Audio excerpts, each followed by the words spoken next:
மனப்பாங்க ஏண்ட மட்டும் அந்த பாவத்தை மறைக்கிறது. இதுதான் முஸ்லிம் சமூகத்துடைய போக்காக என்று ரசூலுல்லாஹ் இந்த ஹதீஸ்களை சொல்றாங்க. இன்னொரு ஹதீஸ் பாருங்க, அபூ உமாமா அறிவிக்கிற ஹதீஸ், இது முஸ்லிம்ல வர இன்னொரு ஹதீஸ். ஒரு மனிதர் ரசூலுல்லாஹ் இடத்துல வந்தார், வந்து சொன்னாரு, யா ரசூலல்லாஹ் இன்னி அஸப்து ஹத்தன், நான் ஒரு பாவத்தை செஞ்சிட்டேன், எனவே எனக்கு தண்டனையை தான். ரசூலுல்லாஹ் என்ன பாவம்ன்றெல்லாம் கேட்கல, உடனே கேட்டாங்க அப்படின்னா, நீ ஒளி செஞ்சியா வந்த நேரம்? ஓ ஒளி செஞ்சு. தொழுதையா எங்களோட? ஓ தொழுது. இது அப்ப போ, அல்லாஹ் ஒண்ணு மன்னிச்சு விட்டான். கேட்கவே இல்லை என்ன பாவம் செஞ்ச, என்ன பாவம் செஞ்சா, நீ ஜினா செஞ்சியா, அளவெடுத்தியா, கொலை செஞ்சியா, ஒன்று கேட்கல. வந்தோன்னு என்ன கேட்டாங்க, நான் யா ரசூலல்லாஹ் ஒரு பாவத்தை செஞ்சுட்டேன், எனக்கான ஹத்த தாங்கும். இப்ப ரசூலுல்லாஹ் கேட்டாங்க, நீ என்ன தொழுதையா, ஒளி செஞ்சியா, தொழுதையா? அப்ப அல்லாஹ் மன்னிச்சுட்டான் போ சொன்ன. இந்த ஹதீஸ்ல இருந்து சில இமாம்கள் தௌபா கேட்டிருக்கிறான், இவன் தௌபாவை இவன் சரியாக, இவன் மனசு நல்லாக இந்த பாவத்தை நினைத்து வேதனைப்பட்டிருக்கிறது நீதிபதிக்கு விளங்கினால் தண்டனை கொடுக்காமல் அவனை மன்னித்து விட முடியும் என்று இந்த ஹதீஸின் பின்னணியாக சில இமாம்கள் சொல்வார். இமாம் இப்னு தைமியா, இமாம் இப்னு கையும், இன்னும் பல இமாம்கள் சொல்வார். இதுதான் குற்றவியல் சட்டத்தை பற்றி நாங்க மிச்சம் கடுமையா விமர்சிப்போமே அல்லது கடுமையா பேசுவோமே பின்னணி இந்த ஹதீஸ்கள். எனவே எப்படி குற்றவியல் சட்டத்தை பார்க்கணும், எப்படி இந்த குற்றங்களை பார்க்கணும்னு சொல்லி ரசூலுல்லாஹ்வே எங்களுக்கு இந்த ஹதீஸ்கள் ஊடாக படித்தது. எனவே அந்த வகையில குற்றவியல் சட்டங்கள் அல்ல இஸ்லாமிய சமூகம், குற்றவியல் சட்டங்கள் அல்ல இஸ்லாமிய சமூகம், சட்டங்களை வெளிப்படையாக நிறைவேற்றுவது அல்ல இஸ்லாமிய சமூகம். உண்மையில் எது இஸ்லாமிய சமூகம் என்ற என்னது? சட்டங்கள்ல வெளி தோற்றங்கள் அல்ல. சட்டங்கள்ல அது தொழுகையாக இருக்கலாம், அது ஜக்காத்தாக இருக்கலாம், அல்லது அது வேறொன்றாக இருக்கலாம்.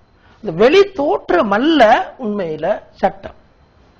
இந்த இஸ்லாமிய சமூகம் எது இஸ்லாமிய சமூகம்? நாங்க ஏற்கனவே சொன்ன அந்த ஒழுக்கங்கள் இருக்கிறதுவா, அந்த ஒழுக்க விழுமியங்கள் இருக்கிறதுவா, இதுதான் இஸ்லாமிய சமூகம். அது ஒன்றுமே இல்லை. ஆட்சி அராஜக ஆட்சி, சூறாக்கு இடமே கிடையாது, எழுத்துக்கு பேசுறதுக்கு ஒன்றுக்குமே இடமில்லை, தண்டனையை மட்டும் கொடுக்கிறது நினைச்ச மாதிரி இஸ்லாமிய சமூகம். ஏற்கனவே சொன்ன இந்த இதுகள் ஏதாவது இருக்குதா?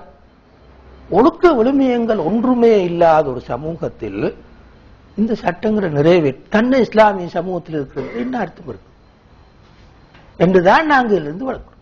எனவே மேல சொன்ன அந்த வெளி தோற்றத்தை நாங்க பார்த்தே மாறக்கூடாது, அதல்ல இஸ்லாத்துடைய நோக்கம் என்ற உண்மையைத்தான் மேலே சொன்ன ஹதீஸ்கள், குர்ஆன் வசனங்கள் எல்லாமே எங்களை சொல்லும்.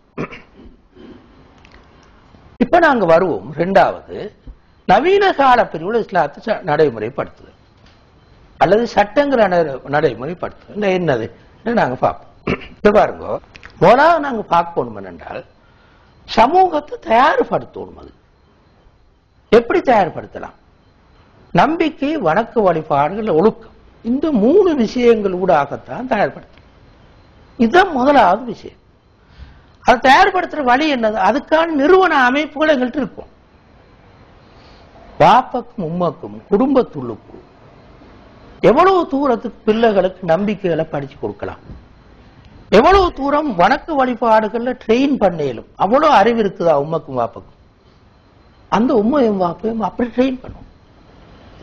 அதே மாதிரி எங்கட மொண்டசூரியும் எங்கட குர்ஆன் மதரசாவும் எங்கட அஹதியாவும் எங்கட ஸ்கூலும் இதெல்லாம் அந்த வகையான நிறுவனங்கள் தானா? அப்படி ட்ரெயின் பண்ற நிறுவனங்கள் தானா? அந்த நிறுவனங்கள் எல்லாமே ஃபெயில், தண்டனைக்கு மட்டும் ரெடி என்றால் என்ன அர்த்தம் இல்லை. அப்படியே அல்லாஹ்வும் ரசூலும் செஞ்சாங்க, தண்டனையை மட்டும் எடுத்துனே கொடுக்க ரெடி. ஆனால் ஸ்கூலை பார்த்தால் ஒன்றுக்கும் உதவாது, ஆதியாவை பார்த்தால் அதுவும் அப்படி, குர்ஆன் மதரசாவை பார்த்தா அதுவும் அப்படி, குடும்பத்தை பார்த்தா சொல்லி வேலை எல்லாமே ஒன்றும் இல்லை. ஆனால் ரெடி தண்டனை கொடுக்கப்பட்டு என்ன நியாயம்? அல்லாஹ்வும் ரசூலும் இப்படியா ஒரு சமூகத்தை உருவாக்கினார்கள்? நம்பிக்கையை பற்றி எந்த விதமான அறிவும் கிடையாத சமூகம், அல்லது மிகவும் மேலோட்டமான ஒரு சமூகம், குர்ஆனோடு தொடர்பே இல்லாத சமூகம், பாடமாக்க மட்டும்தான் தெரியும், ஒரு கிளிப்பிள்ளையை சொல்லிக் கொடுக்கிற மாதிரி திருப்பி சொல்ல தெரியும். ஆனால் என்ன இருக்குது குர்ஆன்ல என்று கேட்டால் மிக அதிகமான முஸ்லீம்களுக்கு குர்ஆனுக்கு இருக்கிற தொடர்பு வெறும் ஓதுற தொடர்பை தவிர வேறொன்றுமே கிடையாது. இந்த சமூகம் தண்டனையை மட்டும் காட்டி பயமுறுத்தி என்ன செய்யலாம்? ஒரு நாளுக்கு சாத்தியம். அப்ப எனவே என்ன செய்யணும்? சமூகம் தயார்படுத்தணும். எப்படி தயார்படுத்தணும்? நம்பிக்கை, வணக்க வழிபாடுகளை, முழுக்கங்களை சின்ன வயதிலிருந்தே வளர்த்து வருவோம். அதுக்கான சமூக நிறுவனங்கள் எங்களோடு இருந்தால்தான் உண்மையில சட்டங்கள் நடைமுறையாவது சாத்தியமாகும். எல்லா காலப்பிரிவுலையும், நவீன காலப்பிரிவும் சரி, பழைய காலப்பிரிவும் சரி. இரண்டாவது, இன்னொரு பகுதி என்னென்றால் சமூக வளர்ச்சியோடு அந்த சமூகத்தை சீரமைப்பதோடு சார்ந்த சட்டங்களை நுணுக்கமாக நடைமுறைப்படுத்தணும். இது இரண்டாவது பகுதி. அப்படி என்ன சொல்ல வாரம்டா, இப்ப சொல்லுங்க, தொழுகன்று இருக்கு, ஜக்காத் இருக்கு, நோம்புன்று இருக்கு, ஹஜ்ஜின்னு இருக்கு. இது சமூகத்தை பண்படுத்துவதற்கு, சமூகத்தை வளர்ச்சி அடைய செய்வதற்கு, சமூகத்தை சீர்வமைப்பதற்கான சட்டங்கள். அதை மிக நுணுக்கமாக நடைமுறைப்படுத்த முடியுமாக இருந்தால் அது ஒரு பெரிய ஒரு பங்களிப்பு செய்யும். இஸ்லாமிய வங்கின்னு நாங்க சொல்றோம், பைத்துல் ஜக்காத் சொல்றோம், பைத்துல் மாலன்னு சொல்றோம், இன்னும் நிறைய சட்டங்களை சொல்றோம். இது உண்மையில சமூக வளர்ச்சிக்கான சட்டங்கள். ஆனால் அதற்குரிய முறையில மிகவும் கவனமாக நுணுக்கமாக நடைமுறைப்படுத்தினால் இப்ப அந்த சமூகம் இன்னொரு பங்களிப்பை செய்யும். இதோட சேர்த்து, நம்பிக்கையோடு சேர்த்து, வணக்க வழிபாடுகளை சேர்த்து, ஒழுக்க வாழ்வோடு சேர்த்து, இந்த பகுதியை ட்ரெயின் பண்றதோட கூட பைத்துல் ஜக்காத்தும் கூட பைத்துல் மாலும் கூட ஏனைய சமூக நிறுவனங்களும் சேர்ந்து இதுக்கு உதவியாக அமையும். ஆனால் அந்த சமூக நிறுவனங்கள் உண்மையில மிக நுணுக்கமாக அமைக்கப்பட்டிருக்கிறதுவா என்றது ஒரு பெரிய ஒரு கேள்விக்குறி. எங்கட இந்த இலங்கை முழுக்க நாங்க எடுத்து பார்த்தால் எத்தனை கிராமங்கள்ல பைத்துல் ஜக்காத் இருக்கிறது? இந்த பைத்துல் ஜக்காத்து கடையில் இருக்கிற உறவுகள் எதுவும் இருக்கிறதுவா? முஸ்லிம் சமூகத்துக்கு ஒரு பொது பிரச்சனை வரும்போது அந்த பொறுப்பு பிரச்சனைக்கு செலவழிக்கக்கூடிய ஒரு நிதியம் ஒன்று எல்லா பைத்துல் ஜக்காத்தும் சேர்ந்து உருவாக்கி இருக்கிறதுவா? அப்படியான ஒழுங்குகள் ஒன்றுமே எங்கள்கிட்ட இல்லை. ஏற்கனவே சொன்ன ஹதீஸின் படி ஐயுமா அரசத்தின் பாத்த ஃபீஹா இம்ரஉன் ஜாயிஉன் ஃபக்கத் பரிஅத் ஸிம்மத்துல்லாஹி வ ரசூலி.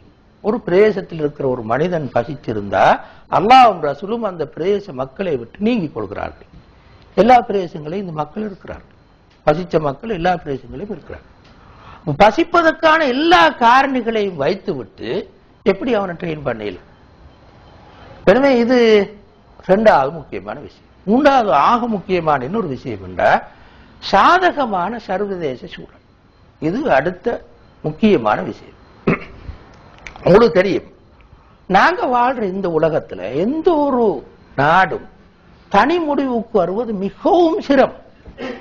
அது ஒரு பெரிய வல்லரசாக இருந்தா மட்டும் ஓரளவுக்கு தனி முடிவுக்கு வரும். அது கூட கஷ்டம். செல்வாக்கும் டெக்னாலஜியில முன்னேறியும் ராணுவ ரீதியாக முன்னேறியும் கடும் பலம் வாய்ந்த ஒரு அரசாக இருந்தால் மட்டும்தான் சொந்த காலில் ஓரளவு நிலைக்க முடியும். இது ஒரு பெரிய ஒரு உண்மை. சாதகமான சர்வதேச சூழல் இல்லாத போது இஸ்லாத்தை நடைமுறைப்படுத்த போனால் இஸ்லாத்துக்கு எதிரான நிலைமை தான் தோன்றும். இப்ப நாங்க பார்க்கிறது, குற்றவியல் சட்டங்கள் நடைமுறைப்படுத்த போனால் என்ன நடக்கும்? உலகம் முழுக்க சட்டம். அந்த சட்டத்துக்கு எதிர் சட்டம் போட எங்களுக்கு தொண்டையும் இல்லை, ஒன்றும் இல்லை, ஆயுதமும் இல்லை, எதுவுமே கிடையாது. ஆயுதத்தால் என்ன சொன்னா அவன்கிட்ட தான் ஆயுதத்தை வாங்கிக்கொள்வோம், அவன் டெக்னாலஜியை பாவிச்சுதான் சட்டம் போடுவோம்.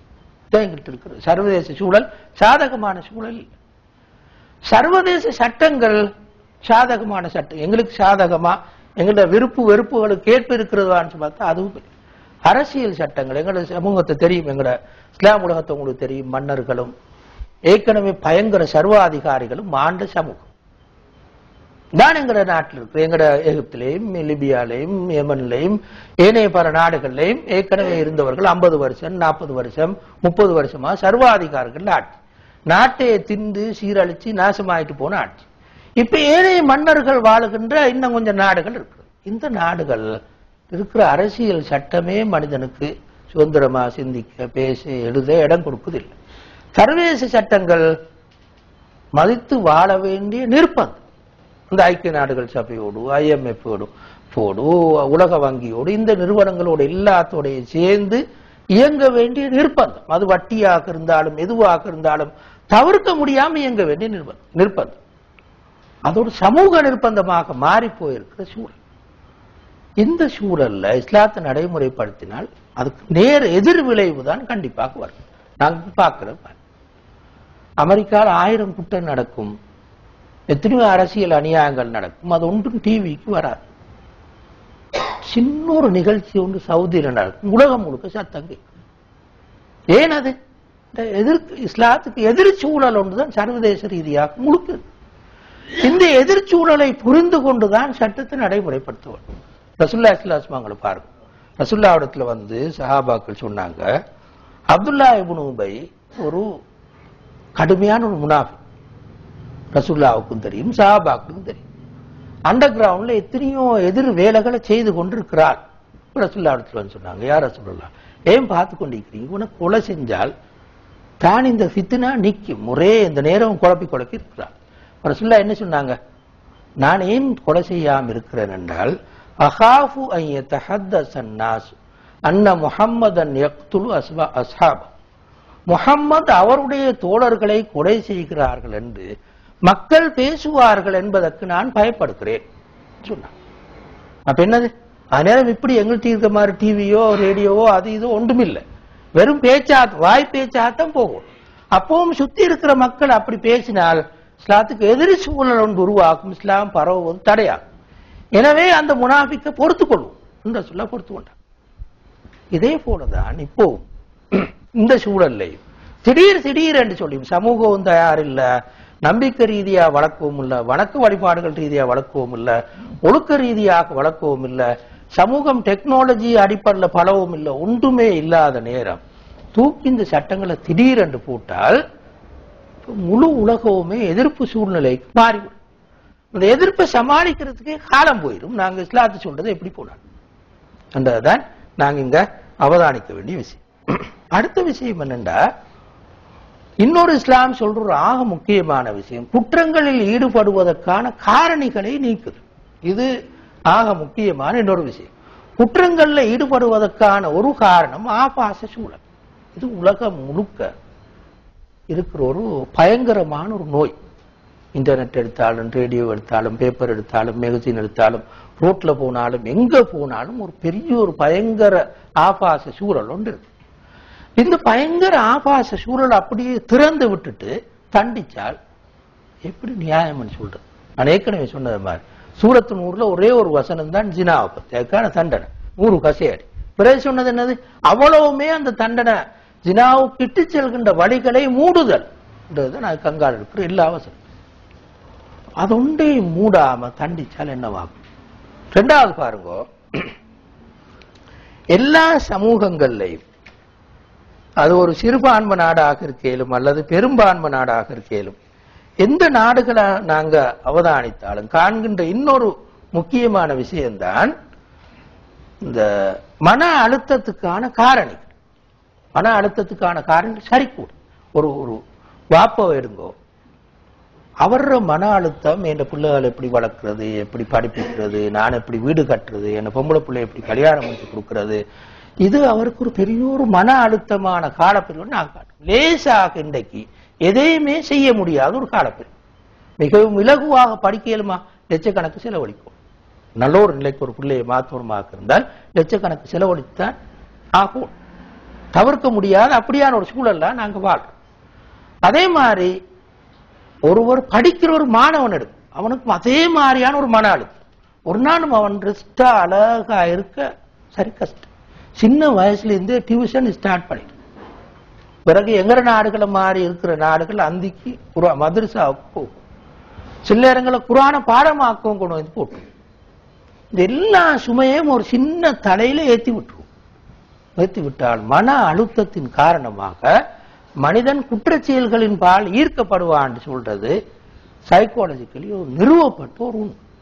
இந்த அவ்வளவு மன அழுத்தங்களை வைத்துக் கொண்டு நாங்க எப்படி ஒரு ஆளை தண்டிக்கலும் பொதுவாக உலகத்துல காணப்படுற உண்மை. திரும்ப வன்முறையை தூண்டக்கூடிய காரணிகள் வேண்டிய மட்டும் இருக்கு.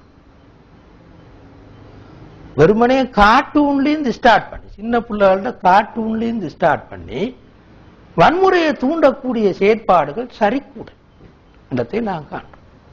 கொலை செய்வதற்கும் அடிப்பதற்கும் ஏசுவதற்கும் இது எல்லாத்துக்குமான தூண்டுதல் உலகத்துல சமாதானமா அழகா வாழ்றதுக்கான சூழல் அல்ல. எப்பவுமே இந்த வன்முறையை தூண்டக்கூடிய சூழலைத்தான் நான் காண்றோம். அடுத்தது, உங்களுக்கு தெரியும், உலகம் முழுக்க ஒரு மாஃபியா அரசு ஒன்று இருக்கு. இது எல்லாத்திலையுமே இருக்கு. அது கல்வியிலையும் இருக்கு, அது பொருளாதாரத்திலையும் இருக்கு, மெடிசின்லையும் இருக்கு, எல்லாத்திலையும் இருக்கு. மேலுக்கு ஆள்றது யாராலும் இருக்கேலும், ஆனா உண்மையில் ஆடுறது அந்த அண்டர் கிரவுண்ட் மாஃபியா தானே ஆடும். மெடிசின்ல இருக்கிற இந்த டிஸ்பென்சரியோ அப்படி இல்லாட்டி நீங்க எங்க போய் மருந்த நீங்க வாங்கினாலும் அதுக்கு ஒரு பெரிய ஒரு கீழாளர் மாஃபியா உலகம் ஒன்று. அதே மாதிரி நீங்க சொல்லுங்க, இந்த ஆயுத பிசினஸ் சொல்லும், உலகம் முழுக்க ஒரு மாஃபியா உலகம் ஒன்று கீழே இருக்கு. உதாரணமாக சொல்லுங்க, ஒரு உதாரணம், சின்ன ஒரு உதாரணத்தை சொன்னால், இஸ்ரேல்ல ஓய்வு பெற்ற ஜெனரல், அதாவது ஓய்வு பெற்று ராணுவ தளபதி ஓய்வு பெற்றிருக்கிறாங்க. நிறைய பேர் என்ன செஞ்சிருக்கிறாங்கன்னா கம்பெனிகள் உருவாக்கி இருக்கிறாங்க. என்ன கம்பெனி? ஆயுதங்கள் விற்பதற்கும் ஆயுத பயிற்சி கொடுப்பதற்குமான கம்பெனி. இந்த கம்பெனி என்ன செய்யும் என்றால், உலகத்துல புரட்சிகள் செய்யக்கூடிய குரூப்புகளை எடுத்து அவங்களுக்கு பயிற்றுவித்து அவங்களுக்கு ஆயுதங்கள் கொடுத்து இந்த வேலையை செய்வாங்க. இது உலகம் முழுக்க, ஆப்பிரிக்க நாடுகள் முழுக்க பரவி போன ஒரு மாஃபியா இந்த இஸ்ரேல் மாஃபியா. இது உலகம் முழுக்க இருக்கு, இங்க மட்டுமல்ல உலகம் முழுக்க. இப்படி ஒரு மாஃபியா உலகம் ஒன்று அண்டர் கிரவுண்ட்ல இருக்கிறது நான் காட்டுறேன். பொருட்கள விலை கூடுவதற்கும் பொருட்கள தட்டுப்பாடு வருவதற்கும் மருந்துகள் 200 சொச்சம் இருந்தாலும் ஆயிரக்கணக்கான மருந்துகள் காணப்படுவதற்கும் எல்லாத்துக்கும் இந்த பின்னணி பெரிய ஒரு காரணம். இதை எதிர்த்து நிற்பது மிகவும் கஷ்டம், சரிச்சிரமமான ஒன்று என்றது ஒரு பெரிய ஒரு ஒன்று. இதே மாதிரி வல்லரசுகளோட அழுத்தம், அமெரிக்காவோ சைனாவோ அல்லது வேறு வேறு நாடுகளோ ஐரோப்பிய நாடுகளோ, இந்த வல்லரசுகள் உங்களுக்கு தெரியும் வீட்டோ பவர் நாங்க சொல்லுவோம். ஆகப்பெரிய அநியாயக்காரன் ஒன்று இருந்தாலும் அவனை காப்பாற்றுவதற்கு அந்த குறிப்பிட்ட 5 வல்லரசுகளுக்கும் வீட்டோ பவரை பாவிக்க. பஷார் ஏன் இவ்வளவு தூரம் வாழ்றார்? ஆயிரக்கணக்கான 60,000க்கு மேல ஆக்களை கொலை செஞ்சு லட்சக்கணக்கான ஆக்கள் நாடு கடத்தப்பட்டு இன்னும் லட்சக்கணக்கான ஆக்கள் சிறையில் இருப்பதற்கு காரணமா இருக்கிற ஒரு தனி மனிதன். யாரு காரணம்? இந்த வல்லரசுகள் தான் மிக முக்கியமான காரணம். ஒரு மனிதனை சத்தம் சிந்த விடாமல் பஷார் அந்த இடத்துல இருந்து எழுப்பேலும் அந்த வல்லரசுகள் மட்டும் நேர்மையாக இருந்திருந்த. ஆனால் வல்லரசுகள் இந்த கடுமையான அழுத்தம் ஒன்று முழுக்க. இதுக்கு சாதகமாக இயங்குகின்ற உள்நாட்டு சக்திகள் இருக்கு. அந்த வல்லரசுகளுக்கு விலை போன உள்நாட்டு சக்திகள் இருக்கு, அந்த மாஃபியாவுக்கு விலை போன உள்நாட்டு சக்திகள் இருக்கு. இதுதான் இன்றைக்குள்ள உலகம். இந்த உலகத்துல இஸ்லாமிய குற்றவியல் சட்டங்களை நடைமுறைப்படுத்துவது, இது இப்படியே வச்சுட்டு உலகத்தை இப்படியே வச்சு போட்டு நடைமுறைப்படுத்துவது எவ்வளவு தூரத்துக்கு சரி? அப்ப என்ன தெரியுமா நடக்கும்? ரசூலுல்லாஹி ஸல்லல்லாஹு அலைஹி வஸல்லம் சொன்ன ஒரு விஷயத்தை நான் சொல்றேன், ஒரு ஹதீஸை சொல்றேன். ஒரு முறை ஒரு மக்சூமி கோத்திரத்தை சேர்ந்த ஒரு பெண் களவாடி. மக்சூமி கோத்திரம் சொல்றது அரபி கோத்திரத்துல ஆக பெரிய கோத்திரங்கள் ஒன்று. அபூ ஜஹல் கோத்திரம் ஒரு மாதிரி சொன்னார், ஒரு பெரிய கோத்திரம். களவாடினால் மதீனாவுல வைத்து களவாடினால் இப்ப எல்லாருக்கும் பெரிய சிக்கல் என்றா, அந்த குறைசியர் எல்லாருக்கும் பெரிய சிக்கல் என்றா, அந்த பொம்பளையோட கையை வெட்டினால் பெரிய அவமானமா போய். அப்ப என்ன செஞ்சாங்க என்றால், ரசூலுல்லாஹ்வுக்கு மிச்சம் இரக்கமான ஒருவர் தான், ஒரு சஹாபி தான் உசாமா இப்னு ஸைத். உசாமா இப்னு ஸைத் அனுப்பி விட்டாங்க. மித்து ரசூலுல்லாஹ்வோட பேசி ஒரு மாதிரி இந்த தண்டனையை நீக்கேலுமான்னு பாருங்க.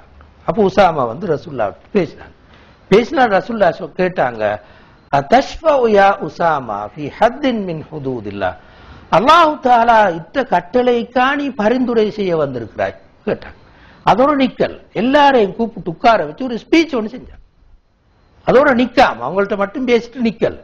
அதுல சொன்னாங்க எப்படின்றால், இன்னமா ஹலக்க மன் கான கபுலக்கும், உங்களுக்கு முன்னால் இருந்தவர்கள் அழிந்தது காரணம் என்றால் என்ன காரணம் என்றால், இதா சரக்க ஃபீஹி முஷரீஃப், ஒரு நல்ல மனிதன், ஒரு உயர்ந்த கண்ணியமான ஒரு மனிதன் களவாடினால் தரக்கூஹு, அவனை விட்டுருவான். வைதா சரக்க ஃபீஹி முத்தஈஃப் அகாமு அலைஹில் ஹத், ஆனா ஒரு அடிமட்டத்தை சேர்ந்த ஒருவன், ஒரு ஏழையான ஒருவன், பலவீனனான ஒருவன் களவாடினால் அவனுக்கு தன்னையே கொடுப்பான். இதுதான் முன்னோர்கள் அழிந்ததுக்கு காரணம் சொல்லிட்டு கையை வெட்டினான். அப்படி சொல்லி போட்டு திரும்ப சொன்னான், முகம்மதுடைய மகள் ஃபாத்திமா களவாடினாலும் நான் கையை வெட்டுவேன் சொல்லிட்டு கையை வெட்டினான். எனவே இப்ப கைவெற்று தண்டனையை கொடுத்தால் என்ன தெரியுமா நடக்கும்? பெரிய கள்ளன் தப்பிடுவான், ஏலக்கள்ளன் மாட்டிடுவான், ஏலக்கள்ளன் அவன் மாட்டிடுவான், சமூகத்தை தின்னுவான். பெரிய கள்ளன் பெரிய பெரிய இடங்கள் உட்கார்ந்து மாஃபியா கள்ளன் நிற்பான். இன்னும் அந்த அரசாங்க அதிகாரிகளான பெரிய கல்வர்கள் இருப்பான். அவனெல்லாம் தப்பி இந்த சின்ன கள்ளன் ஒரு 1000 ரூபாய் தூக்கின்னு வந்துடுவான். எங்கேயால் போய் அவனை கையை வெட்டு. என்ன நியாயம் சொல்லுவாங்க? என்ன நியாயம்? பயங்கர கொலைகாரன் நிற்பான், 1000 கொலையை செஞ்சிப்பான். அவனை விட்டாச்சு. ஒரு சின்ன ஒரு ஆள் கொலை செஞ்சா அவனை கழுத்து வெட்டியாச்சு. என்ன நியாயம்? சர்வதேச சூழல் இதுதான். இதுதான் நிலைமை இருக்கு. அவனை வெட்டையில, அவனை பிடிக்கல, அவன் கோர்ட்டுக்கே கொண்டு வரையல. அந்த பெரியாள் எங்க கோர்ட்டு கொண்டு வர? ஓல் ஸ்ட்ரீட் உங்களுக்கு தெரியும் இருக்குது அமெரிக்கா ஓல் ஸ்ட்ரீட் உலக பொருளாதாரத்தை இயக்குற ஒரு மாஃபியா. அவனை பிடிக்கலுமா? செய்யல. 1000 கொலைகள் செய்வான், ஆயிரக்கணக்கான களவுகள் செய்வான், எல்லாம் செய்வான். அவன் தப்பிடுவான். அமெரிக்காளிக்கு ஒரு ஏழை களவாடுவான். அவனை தூக்கி கையை வெட்டினான். என்ன நியாயம்? என்னால் மட்டும் நியாயம் செய்யல, ஒரு நாட்டு சொல்லல. எனவேதான் நாங்கள் இங்க சொல்ல வாரன் என்றால், சர்வதேச சூழல் இப்படி இருக்கிற நேரம் எங்கள்கிட்ட இந்த தரபியத்துக்கான பயிற்றுவிப்பதற்கான அல்லது படிப்பிப்பதற்கான எந்த நிறுவன ஒழுங்குகளுமே இல்லாம அல்லது இருக்கிற நிறுவனங்கள் மிக பலவீனமாக இருக்க, ஒழுக்க விரும்பியங்களை உருவாக்குவதில் எந்த விதமான கவனத்தையும் செலுத்தாமல் தண்டனைக்கு மட்டும் முன்னுக்கு பாஞ்சால் அது அல்லாஹ்விடத்தில் அங்கீகரிக்கப்பட்டதாக ஒரு நாடு மாறு. அல்லாஹ் அப்படி முஸ்லிம் சமூகத்தை உருவாக்கல், ரசூலுல்லாஹ் அப்படி ஒரு முஸ்லிம் சமூகத்தை ஒரு நாடு உருவாக்கல் நாங்க சொல்றோம். இதுல கருத்து வேண்டியவன் குற்றம் செய்து கருத்தல்ல, ஆனால் ஒரு நியாயத்தை நாங்க சொல்றோம். கண்டிப்பாக ஒரு நியாயத்தை பேசுறதுக்காகத்தான் நான் சொல்றேன்.